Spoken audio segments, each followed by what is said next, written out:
नमस्कार दोस्तों, आप सभी का स्वागत है आपके अपने चैनल पर, जहां मिलती है दिल को छू लेने वाली पारिवारिक कहानियां।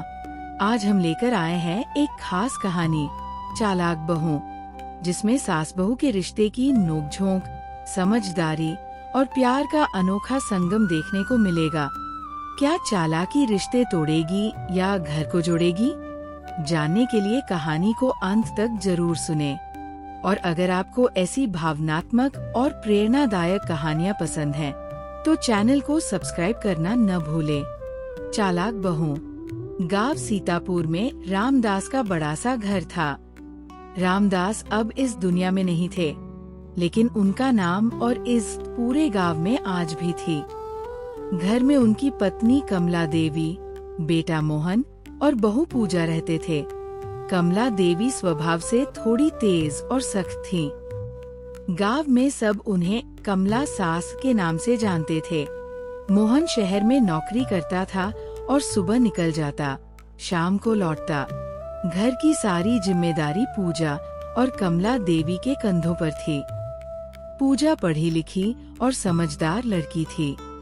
वह शहर में पली बढ़ी थी, लेकिन शादी के बाद उसने गांव की जिंदगी को अपनाने की पूरी कोशिश की। शुरू में सब ठीक चला, लेकिन कुछ ही दिनों में कमला देवी को लगा कि पूजा ज्यादा ही होशियार है। उन्हें डर था कि कहीं बहू घर की बागडोर अपने हाथ में न ले ले, इसलिए वे छोटी छोटी बातों पर टोका टोकी करने लगी। एक दिन सुबह पूजा ने रसोई में सब्जी बनाई। कमला देवी ने चखते ही कहा, नमक ज्यादा है। तुम्हें इतना भी नहीं पता कि घर में कैसे खाना बनता है?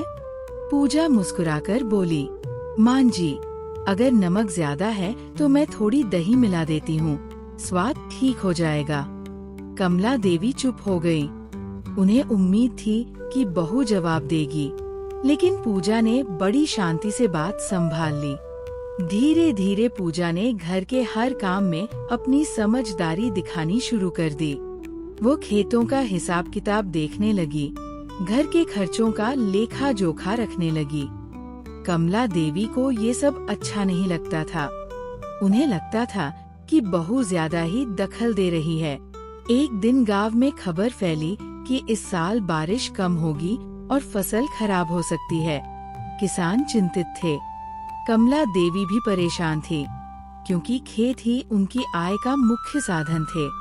पूजा ने चुपचाप गांव के सरपंच से बात की और पता लगाया कि सरकार की तरफ से सूखा राहत योजना आई है। उसने सारे कागज तैयार किए और आवेदन भर दिया। कुछ हफ्तों बाद जब सरकारी सहायता का पैसा आया, तो कमला देवी हैरान रह गई। उन्होंने पूछा, ये सब कैसे हुआ? पूजा ने विनम्रता से कहा, मां जी, मैंने सोचा कि पहले से तैयारी कर ले तो नुकसान कम होगा। कमला देवी के मन में पहली बार बहू के लिए सम्मान जागा, लेकिन उनका अहंकार अभी भी पूरी तरह नहीं टूटा था। समय बीतता गया। एक दिन गांव में मेले का आयोजन हुआ। कमला देवी ने सोचा कि इस बार वे घर की पुरानी परंपरा के अनुसार बड़ा दान देंगी, ताकि समाज में उनकी प्रतिष्ठा बनी रहे। लेकिन पूजा ने हिसाब देखकर कहा, मां जी, इस बार खर्च थोड़ा ज्यादा है। अगर हम थोड़ा सोच समझकर दान दें, तो घर की हालत भी संभली रहेगी। कमला देवी को गुस्सा आ गया। तुम मुझे सिखाओगी? मैं इस घर की मालकिन हूँ। पूजा चुप हो गई, लेकिन उसने ठान लिया कि वह अपनी समझदारी से सब ठीक करेगी। मेले वाले दिन पूजा ने एक योजना बनाई। उसने गांव की महिलाओं के साथ मिलकर घर के आंगन में पकवान बनवाए और उन्हें मेले में बेचने का प्रस्ताव रखा। कमला देवी पहले तो नाराज हुई, लेकिन जब देखा कि इससे अच्छा मुनाफा हो रहा है, तो उनका मन बदलने लगा। मेले के अंत तक उन्होंने दान भी दिया और घर के लिए अच्छी कमाई भी हो गई। गांव में चर्चा होने लगी कि कमला देवी की बहू बहुत समझदार है। अब कमला देवी के मन में द्वंद्व था। वे चाहती थी कि घर की इज्जत बनी रहे, लेकिन बहू की बढ़ती तारीफ उन्हें अंदर ही अंदर चुभती थी। एक दिन पड़ोस की विमला चाची आईं और बोली, कमला, तुम्हारी बहू तो बहुत होशियार है। तुम्हारा भाग्य है जो ऐसी बहू मिली। कमला देवी मुस्कुराईं, लेकिन मन में हलचल थी। उसी रात उन्होंने पूजा को बुलाया और कहा, तुम बहुत कुछ जानती हो, लेकिन घर चलाने के लिए अनुभव भी चाहिए। पूजा ने सिर झुकाकर कहा, मां जी, मैं आपसे सीखना चाहती हूँ। आप जो कहेंगी वही करूँगी। इस जवाब ने कमला देवी का दिल जीत लिया। उन्हें लगा कि बहू चालाक जरूर है, लेकिन घर तोड़ने वाली नहीं, बल्कि जोड़ने वाली है। कुछ महीनों बाद मोहन की नौकरी में संकट आ गया। कंपनी बंद होने वाली थी। मोहन उदास रहने लगा। घर की आमदनी पर खतरा मंडरा रहा था। पूजा ने फिर अपनी समझदारी दिखाई। उसने गांव में सिलाई ढाई का छोटा सा काम शुरू किया। धीरे धीरे आसपास की महिलाएं भी उससे जुड़ गईं। उनका काम शहर तक पहुंचने लगा। कमला देवी ने देखा कि बहू न केवल घर संभाल रही है, बल्कि गांव की औरतों को भी आत्मनिर्भर बना रही है। अब उनका मन पूरी तरह बदल चुका था। एक दिन उन्होंने पूरे गांव के सामने कहा, मुझे अपनी बहू पर गर्व है।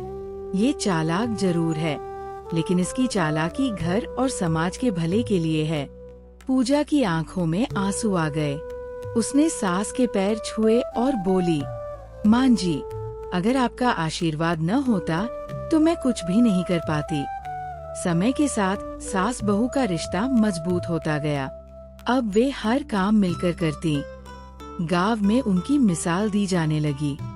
कहानी का सार यही है कि असली चालाकी वह है जो रिश्तों को तोड़े नहीं, बल्कि उन्हें मजबूत बनाए।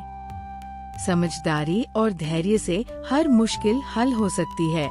तो दोस्तों, आपने सुनी सास और बहू की ये अनोखी कहानी, जहां समझदारी और धैर्य ने हर गलतफहमी को दूर कर दिया। इस कहानी से हमें यही सीख मिलती है कि असली चालाकी वही है जो रिश्तों को तोड़ने नहीं, बल्कि जोड़ने का काम करे।